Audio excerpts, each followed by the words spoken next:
Level 1. The Throne of Sand. You are 18 years old. Alexandria, 51 BC.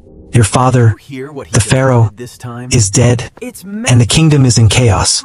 Before his breath faded, he willed that you and your younger brother, Ptolemy XIII, must rule Egypt together as husband and wife. But your brother is a pawn of greedy advisors, eunuchs who whisper poison in his ear. They do not want a brilliant, independent queen on the throne. They stage a quiet coup and force you out of the palace. You are exiled into the burning sands of the Syrian desert, with nothing but your pride. The desert wind is hot. The sand burns your bare feet, but you do not weep. You look back at the distant sea, your white face cold, your mind calculating. They think a young princess will perish in the sun. They think you are a helpless girl, waiting to die. But they forgot that you are the daughter of the Nile, a goddess in exile. You gather mercenaries. You buy swords. You build a small army in the sand. You will not submit to your brother. You will not beg for mercy. You will return and claim what is yours. Level 2. The Carpet Roll. You are 21 years old. Alexandria, 48 BC. Julius Caesar, the master of Rome, has arrived in Egypt, occupying your father's palace. Your brother, Ptolemy, blocks every road to Alexandria, keeping his army ready to kill you if you return. Caesar holds the key to the throne, and you must meet him in secret before your brother turns him against you. You board a small wooden boat at night, sailing through the Roman fleet. You arrive at the palace docks, disguised as a servant, carrying a large, heavy hemp carpet on your shoulders. Apollodorus, your loyal servant, carries the rolled carpet past the Roman guards, straight into Caesar's private chambers. Caesar looks at the servant, confused, expecting a tribute. The rope is undone. The carpet is rolled out on the floor, and you emerge from the folds, standing tall, smiling. Caesar is amazed by your courage, your sharp mind, and your silver tongue. By dawn, you have conquered the conqueror, and the destiny of Rome is now tied to the sands of Egypt. Level 3. The Queen of the Nile. You are 22 years old. Alexandria, 47 BC. The war with your brother is over. His army is broken, and Ptolemy XIII has drowned in the heavy waters of the Nile, trying to escape. Caesar places the golden crown back on your head, and you are now the sole ruler of Egypt. To secure your throne, you marry another young brother, but you hold all the power. You are the living Isis, the goddess of the Nile. Caesar sails with you on a massive, golden royal barge, floating down the river. You show him the grand temples, the ancient pyramids, the wealth of your land. You bear him a son, the little Caesar, the boy who carries the blood of the pharaohs and the rulers of Rome.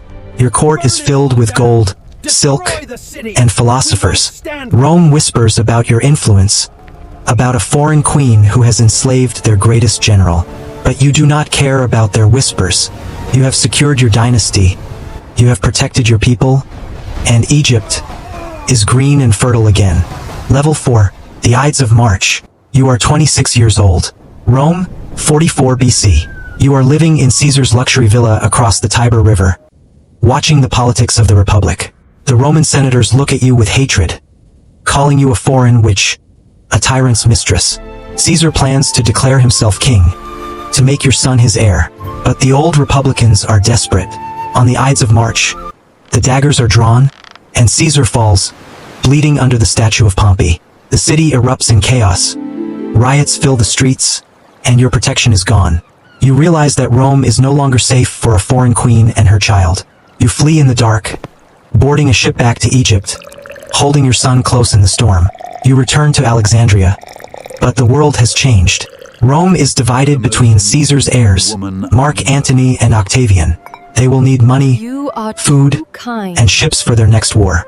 You look at your empty treasury, you look at your grain silos, and you prepare for the next gamble.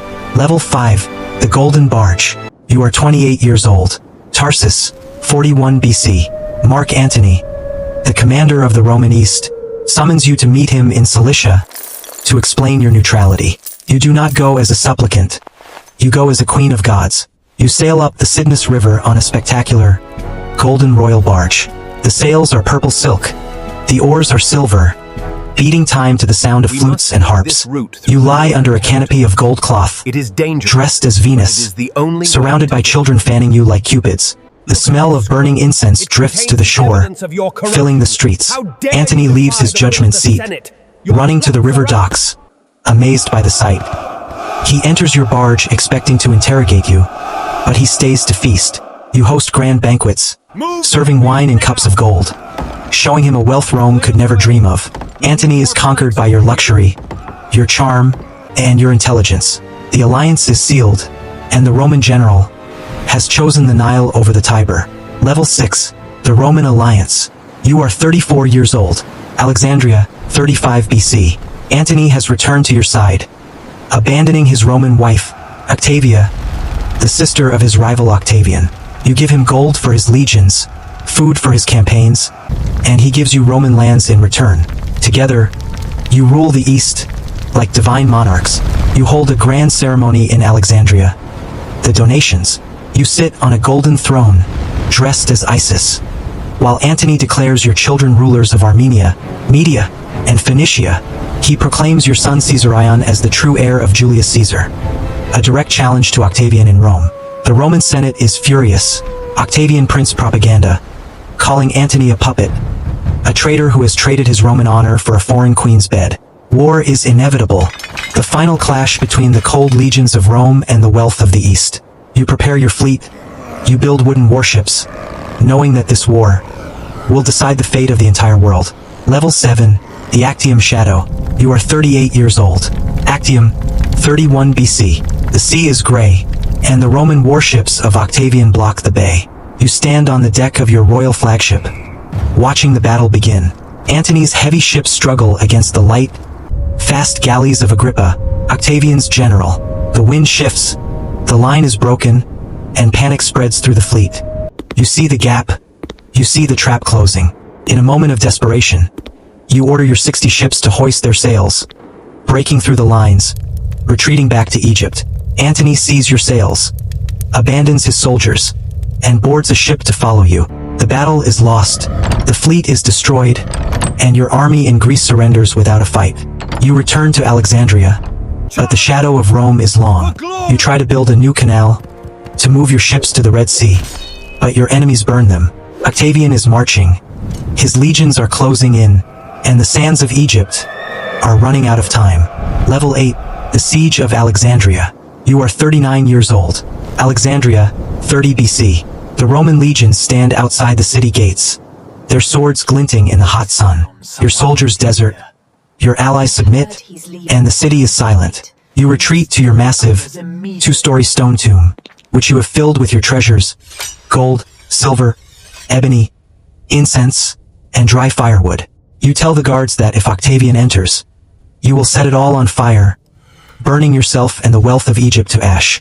Antony tries to fight, leading a final, hopeless cavalry charge, but his horsemen join the enemy. He returns to the city, broken, defeated, believing that all is lost.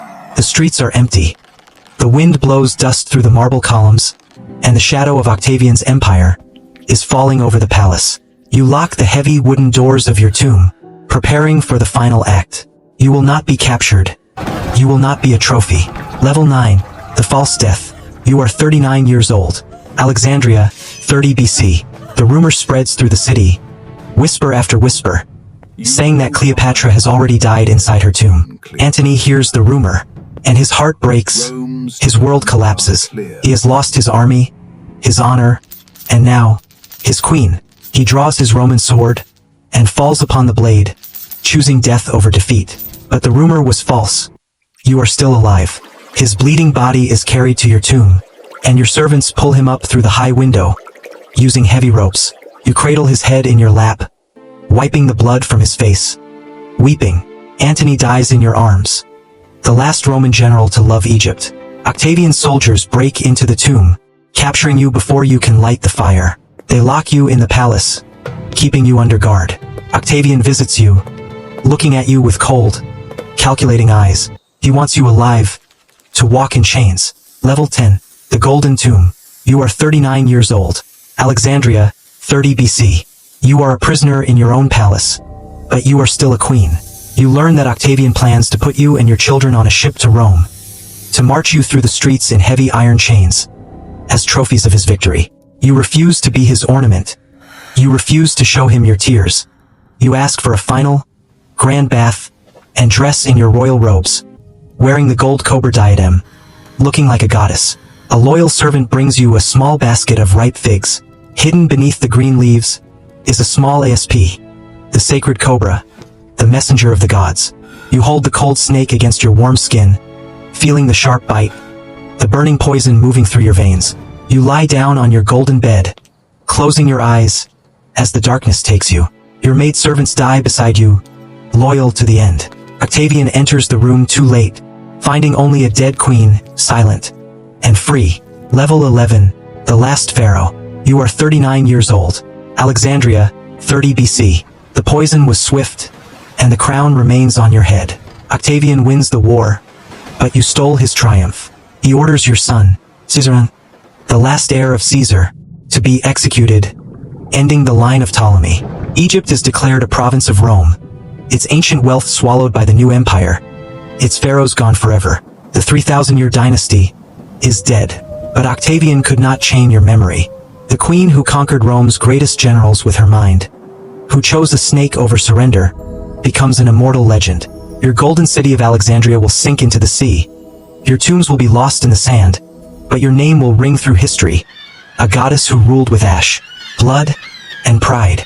You paid for your kingdom with your life, but the world will never forget your name. And now, you are history.